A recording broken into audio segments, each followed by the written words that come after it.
The knock came sharp and sudden, echoing through the quiet of my clinic's reception area just as I was finishing patient files for the day. I looked up, expecting the janitor or perhaps a last-minute emergency visit.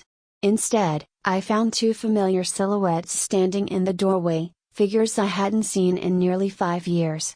Lenora Allister, my former mother-in-law, stepped in first, a woman sculpted by society luncheons and judgment, her silver hair in a perfect chignon, her pearl earrings catching the evening light. Behind her was her daughter, Camille, my ex-husband's sister, whose glare could burn through steel. "Where are they, Isla?" Lenora asked, her voice edged with steel. I blinked. "Excuse me?" Camille stepped forward, clutching a large envelope in both hands. "Don't play dumb. We know. We know about the children." My stomach flipped. "Children?" "Camille," I said carefully, standing behind my desk, "I think there's been some kind of mistake." "Enough," Lenora snapped, slamming the envelope down on my desk. It spilled open, and a handful of photographs scattered across my paperwork. 2 children, maybe 5 or 6, smiling at a picnic, riding bikes, sitting in front of a birthday cake. A little boy and a little girl. Dark curls. White set eyes. Faintly familiar features. And yet, completely unknown to me. I felt my knees weaken, my breath shortening. Who are they?" "Don't act like you don't know," Camille hissed, voice shaking with rage. "You've been hiding them since you left Mark. My ex-husband. Their golden boy." I stared at the photos again. They looked vaguely like Mark. But not enough to confirm anything. "I never had children," I whispered. "Mark and we tried for years. Fertility treatments. Losses. That's part of why we divorced." "Lies," Lenora seethed. "We have records. Birth certificates. School files. Medical documents. They list you as the mother." "What?" I choked, backing away. My assistant, Layla, had frozen at the sound of the commotion. I gave her a look that told her to stay put. If they wanted to go legal, so could I. "Get out," I said, voice trembling but firm. "We have rights," Camille shouted. "You can't just vanish with our blood." "Out," I repeated. But they didn't move.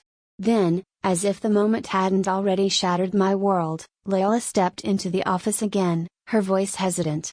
"There's someone else here. A man. He says he's a private investigator."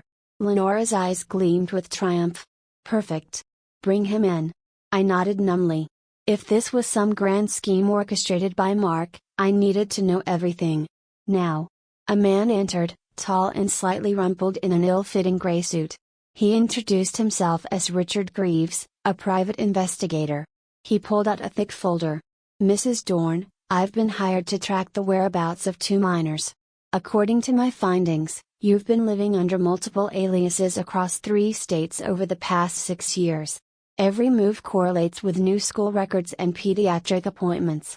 You are listed as the legal mother on all documents." "No," I breathed. "That's impossible. I've lived in Oak Hollow for 8 years. I own this clinic. I've never even left the state since the divorce." Richard didn't blink. He laid down copies of the same birth certificates Lenora had referenced, twins, born May 12, 6 years ago. Mother, Isla Dorn. No father listed. I began to shake. There was a period, dark and buried deep, when Mark had pushed me to the brink. 3 months where depression had hollowed me out. Where the medications blurred my days. Where I had questioned my very identity. Had something happened then? Had I been so lost-eyed? Had children? And forgotten? No. No. I would remember. Wouldn't I? Then I heard a familiar voice, firm, grounding, cutting through the madness. Step away from her. Vivian Langston, my attorney and the woman who had pulled me through my divorce like a lighthouse in a storm, strode into the office. She took one look at the papers, the photos, the tension in my shoulders, and understood. "No one speaks," she said, eyes locked on Richard. "You show me every document. Every file. Right now." Lenora began to protest. Vivian turned on her with enough venom to silence even her. "Sit down. Or leave." I sank into my chair, dizzy. The photos blurred before my eyes. Vivian flipped through the documents, her lips twitching in disdain. Well crafted. I'll give you that. But flawed. She held up one of the birth certificates. This lists Pine Brook Medical as the delivery site. That facility shut down in 2014. These kids were allegedly born in 2016. She slammed it on the desk. It's a fake. Lenora faltered. But, Mark said. Mark, Vivian repeated, her voice sharp.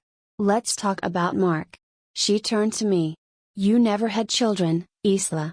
But I'm starting to think Mark did. The pieces began to fall like dominoes. The secrecy. The timing. The pressure to heal during our worst months, while he was taking late-night calls and weekend trips. Mark had an affair, I said quietly. Vivian nodded. And he convinced his family that you were the mother to cover it up. Now that the truth is close to breaking, he needs to keep the lie going. Lenora sat down heavily. Camille looked pale. The children in the photos weren't mine. But they were real. And someone had used their lives to build a lie, one I had been cast as the villain in. Well, Vivian said, gathering the forged documents, let's take this to court. If he wants a custody hearing, we'll give him one. And this time? We'd be the ones with the truth. The next morning, the sky hung heavy with clouds over Oak Hollow, the kind of gray that soaked into your skin and made everything feel just a little more brittle. I stood at the window of Vivian's office, watching the street below, trying to ignore the stillness inside me. A kind of calm that came not from peace, but from knowing the storm had finally broken open. Behind me, Vivian clicked through tabs on her laptop, her sharp eyes narrowing at each new discovery. I've been digging, she said. Our private investigator, an actual one, not Mark's budget sleaze, is already cross-referencing school records, pediatric files, and court dockets. But I think I found our key. I turned. Vivian tapped her screen. Her name is Celine Marks. Pediatric nurse. Currently working at Crestwood Regional in Baymont, 2 towns over. Started there 7 years ago. Which lines up perfectly with the start of your and Mark's IVF treatments. She turned the screen toward me. A profile page blinked to life. A photo of a smiling blonde woman, hair pulled back in a loose ponytail. She looked kind, young, a little tired, like a woman doing her best. And next to her? A photo of her standing with 2 dark-haired children. The same 2 from the envelope. My throat tightened. That's them, I whispered. That's the boy and girl from the photos. But if she's their mother. She is, Vivian said firmly. And 6 years ago, she filed a paternity suit. Against someone whose name was redacted in court documents because it was sealed. But look here, she pointed to the court docket ID. It's linked to a business registration under a shell company. She typed quickly, opening another tab. Mark's construction firm bankrolled the legal costs for the defendant. That's why he was never named directly. But it's him. I'd bet my license. I stepped closer, heart pounding. All this time, I murmured. While we were fighting to have children, while I blamed myself for every failed cycle, he was building a secret family. And when the truth started creeping too close, Vivian added, he made you the villain. Told his family you'd run off with the kids during a mental breakdown. Forged documents. Photos. Lies stacked on lies. I thought of Lenora's trembling hands, Camille's fury. They'd truly believed I'd stolen their grandchildren. It was almost poetic, how easy it was for them to believe I was the one who broke things. You're not going to like this part, Vivian said, softer now. I braced myself. There's a custody hearing scheduled for tomorrow. Emergency filing, based on Mark's claim that you're hiding the children and have been denying him access as their biological father.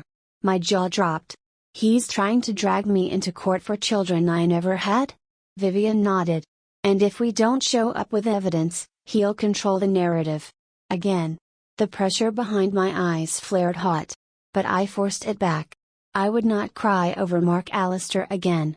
What do we need to win? Vivian smiled grimly. Celine. And the truth. That afternoon, I stood outside the pediatric wing at Crestwood Regional. The hallway smelled like antiseptic and crayon drawings. Nurses moved briskly, wheeling carts of medicine past rows of colorful walls. Vivian stood beside me, dressed not like a lawyer, but a friend, jeans, blazer, coffee in hand. "You sure about this?" she asked. "No," I said. "But I need answers." Celine appeared around the corner, pushing a file cart and laughing quietly with a coworker. She saw me and paused, her smile faltering as she took in my face. She recognized me. Of course she did. She approached slowly, her voice gentle. "You're Isla." I nodded. "And you're Celine." We stared at each other for a long moment. Then she sighed. "I was wondering when you'd come." We sat in the hospital cafe. Celine wrapped her hands around a cup of chamomile tea, looking down at it like it might offer forgiveness. "I didn't know about you at first," she said quietly. "Mark told me he was divorced. Said you'd left after a mental breakdown." I blinked hard. "He was charming," she added bitterly. "Funny. I was lonely. We only saw each other a few times before I found out I was pregnant." "And you told him?" She nodded. "He panicked.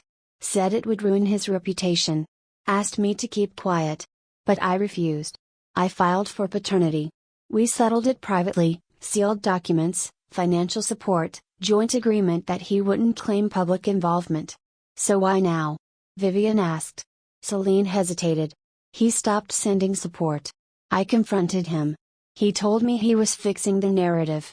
Said the kids were going to be part of a different story now." "A different story?" I echoed. "That you were their mother," she said, voice flat. "That he had rights as a father. That you'd stolen them." My chest felt like it would cave in. Celine reached into her purse and pulled out 2 real birth certificates. James and Lila Marks. Father, Mark Allister. Mother, Celine Marks. "He used their faces," I said softly, "to build a lie." Celine's eyes brimmed with tears. "I'm so sorry. I never meant for this to touch you." I looked at her. Really looked. She hadn't known. She'd been another pawn in his game. And her children? Innocent. Sweet-faced twins who didn't ask to be part of a lie. "Would you testify?" Vivian asked. Celine nodded without hesitation. "Absolutely." That evening, I returned home and stared at the pile of photos Mark's family had left behind. They were real, those moments, the cake, the birthday candles, the smiles. But they weren't mine. Not my children. Not my memories. But the truth? That was mine to reclaim. Tomorrow, we'd walk into court, not to argue over custody, but to expose a man who built a fantasy on the backs of 2 innocent children and the woman he tried to destroy. Mark wanted to rewrite history. I was going to write the truth. The courtroom buzzed with hushed voices as people filed into the gallery. It was the kind of murmuring tension that wrapped around your ribs, the kind that made you feel like you were walking into something irreversible. I sat at the defense table, posture straight, breath even, but my fingers trembled just beneath the surface. Vivian leaned in close. "He doesn't know we've found her," she whispered. "We stay silent until the judge is ready. Let him talk first." Across the room, Mark sat with his lawyer, looking every inch the wronged ex-husband, press suit, solemn face, perfectly timed sighs. Behind him sat Lenora and Camille, wearing matching expressions of pain and self-righteous expectation. It was all theater. And they had no idea their stage was about to collapse. The judge entered, and the courtroom rose. "Be seated," she said, adjusting her glasses. "This emergency custody hearing is now in session." Mark's lawyer was on his feet instantly, launching into a speech that could have won awards if it hadn't been built on lies.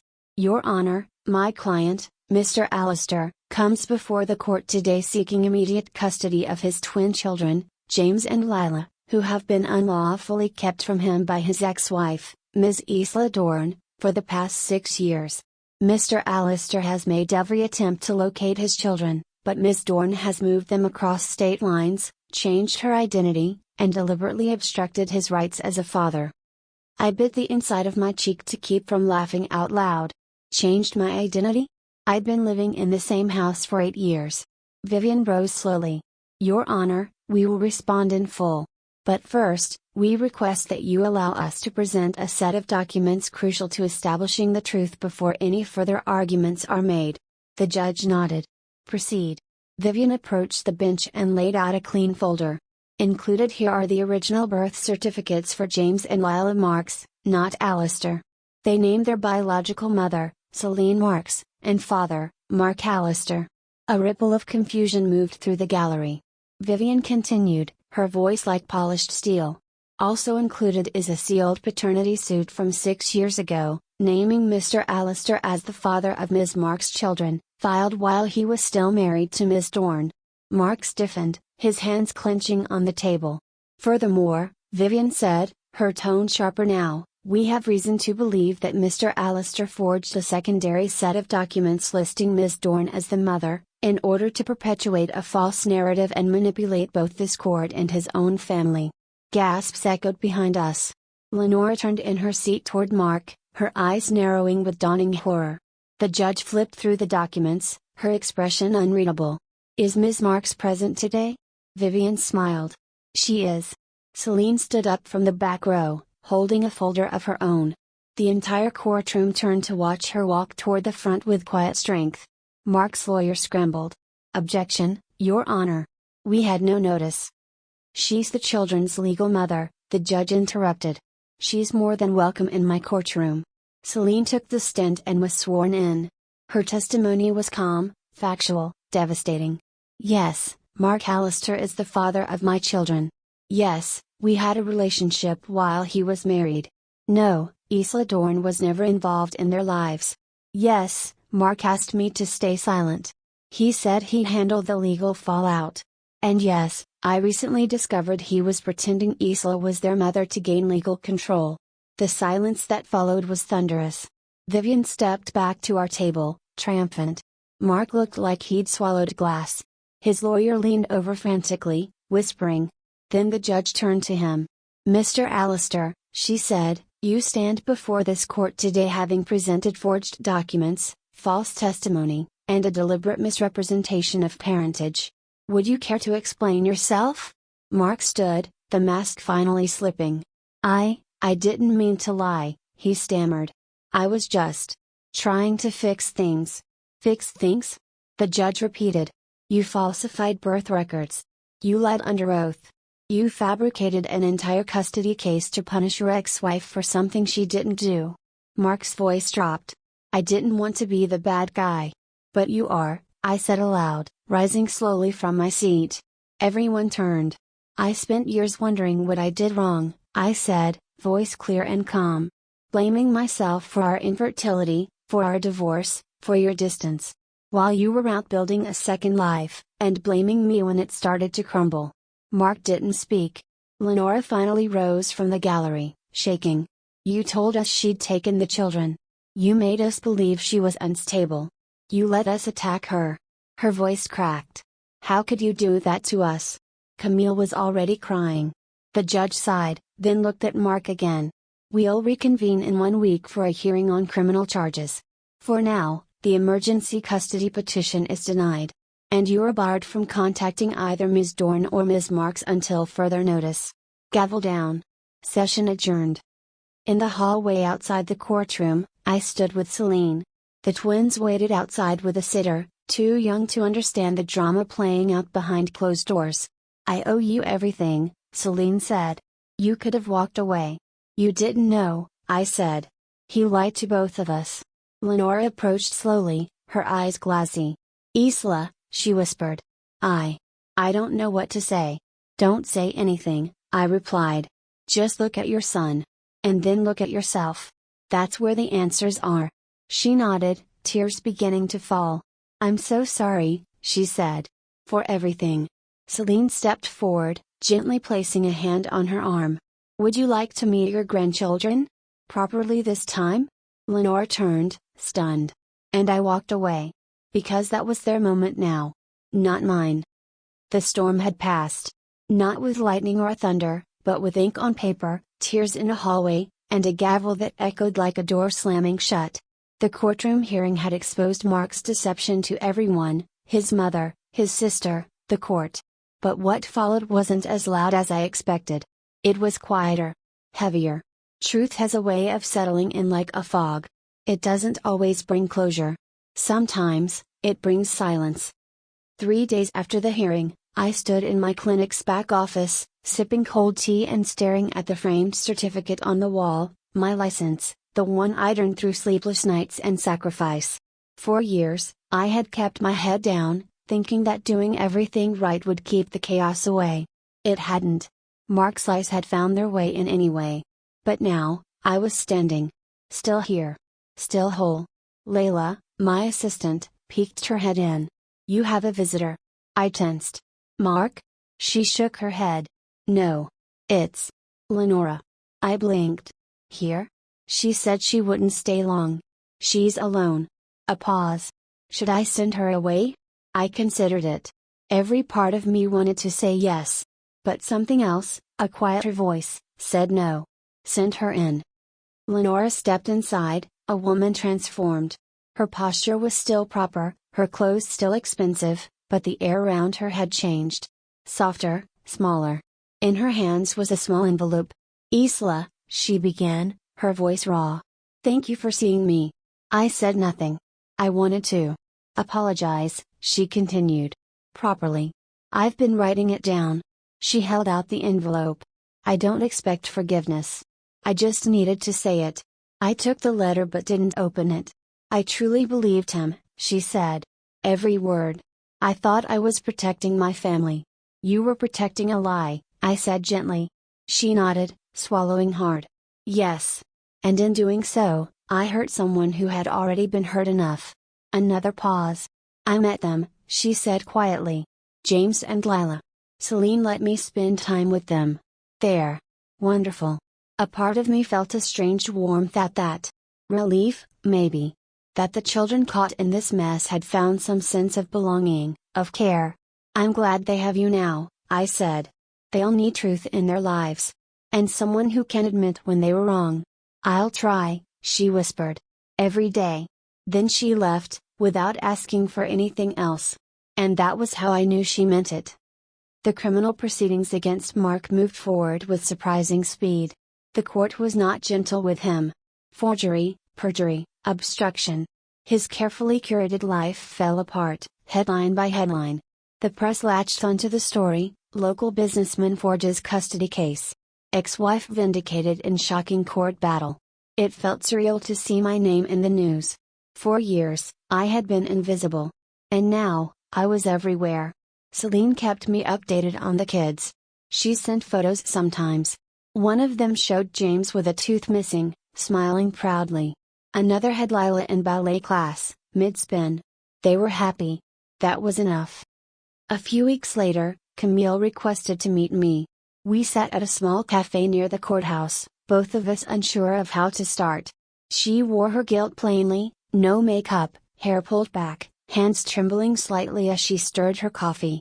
"I was awful to you," she said. "Back when you were married to Mark. After all of it." "Yes," I said. "You were. I don't even know why," she admitted. "Maybe I wanted someone to blame. Maybe it was easier to believe you were the problem than accept my brother could be a liar." I looked at her. "We all protect the stories that feel safe.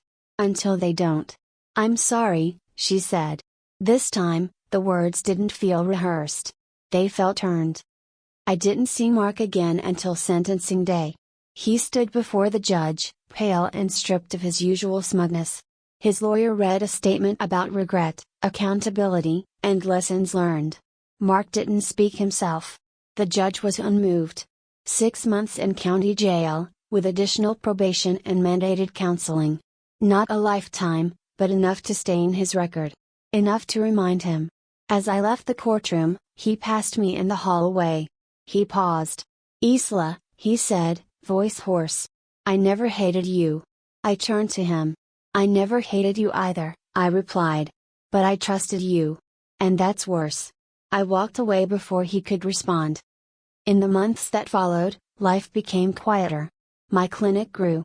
I started teaching a night course on ethics in legal health care, part therapy, part education. It helped.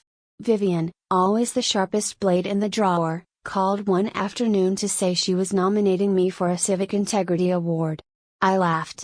"I didn't do anything heroic," I said. "You stood your ground," she replied. "That's rarer than you think." Celine and I met for lunch sometimes. The first few visits were cautious, but over time, we found something solid between us. Not friendship, exactly, but shared truth. A bond forged in survival. One afternoon, she handed me a card drawn in marker and glitter. Inside, a wobbly crayon message. "Thank you for helping my mommy. Lila." I held it longer than I meant to. And I cried, just a little. Not for what I'd lost, but for the peace I'd found. On the anniversary of the hearing, I stood at the edge of a quiet park, the same one Mark used to take me to when we were young and still believed in forever. In my hand was the letter Lenora had given me. I opened it. It was short. "Dear Isla. I don't expect you to ever forget what we did. But I hope, one day, you'll remember that we tried to fix it. I see now that the truth was never what Mark told us. It was you. You were always the truth. Lenora." I folded the letter and tucked it into my bag. Then I turned toward the sunrise, where a new day waited, unburdened, open, mine. 1 year later, the city felt like a different place. Or maybe I was just finally seeing it clearly. My clinic thrived, quietly, steadily. I'd expanded the wellness wing, hired a part-time therapist, and introduced a community program that offered free health screenings to single mothers. It wasn't just business anymore.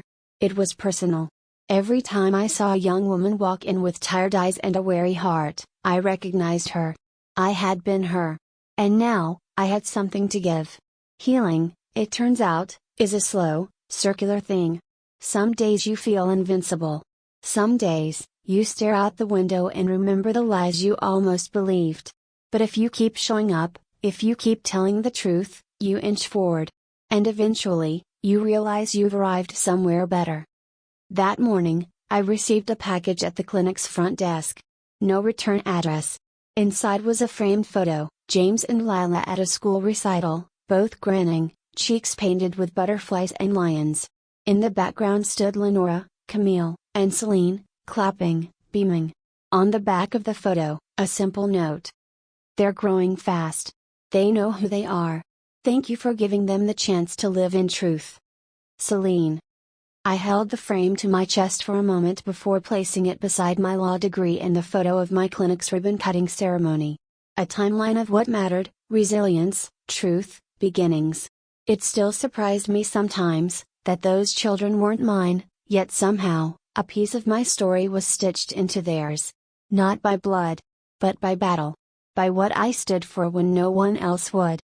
That night, I went walking through the old quarter, where cafes stayed open late and laughter spilled into the streets from wine bars and bookstores.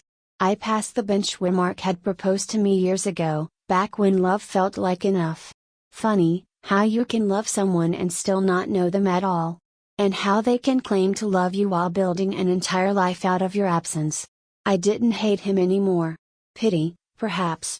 But even that was fading. The real victory wasn't the courtroom win. It wasn't the articles, the apologies, or even the justice served. It was this. The stillness. The ability to walk past a memory and feel only peace. Vivian called a few days later. "You're invited to the Regional Ethics Summit," she said. "Keynote panel. They want you." "Me?" I blinked. "Why?" She laughed. "Because you became the face of personal ethics in legal conflicts. And because you didn't break when the system tried to bend you." I hesitated. "I'm not a hero." "You don't have to be," she said. "You just have to tell the truth. That's what got you through." I accepted.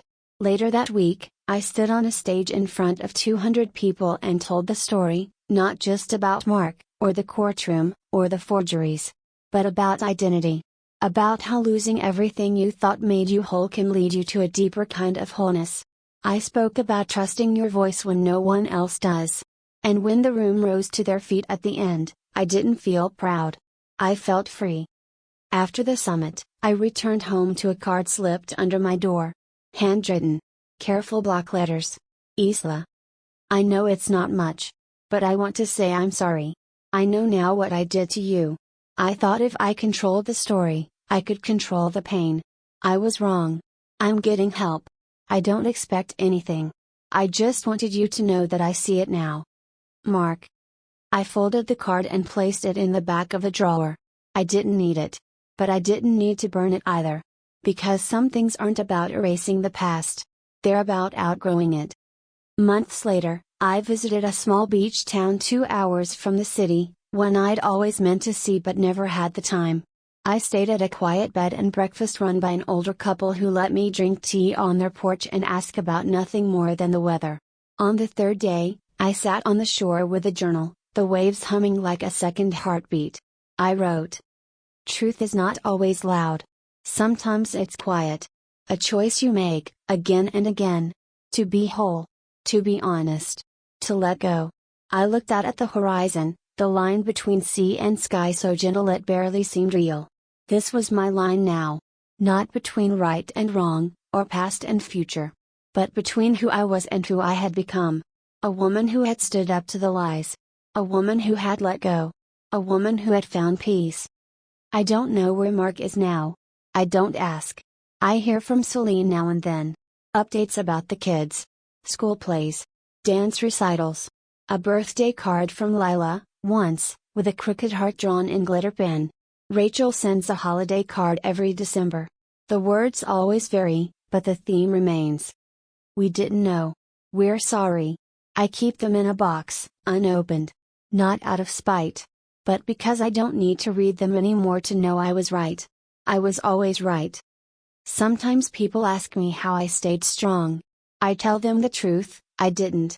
Not every day. There were days I questioned myself. Days I cried behind closed doors. Days I considered giving in. But I didn't. Not because I was fearless. But because I was determined. Because no one else was going to fight for my truth. And now, when I see a woman standing alone against a wave of doubt, I want to tell her. You are not what they say you are. You are what you choose to be, in the silence, in the fear, in the fight. Hold your ground. The truth is on your side. Even when it takes time. Even when no one believes you. Even when you're tired. The truth always wins. And when it does, you'll know. You never needed to prove anything. You just needed to remember who you were all along.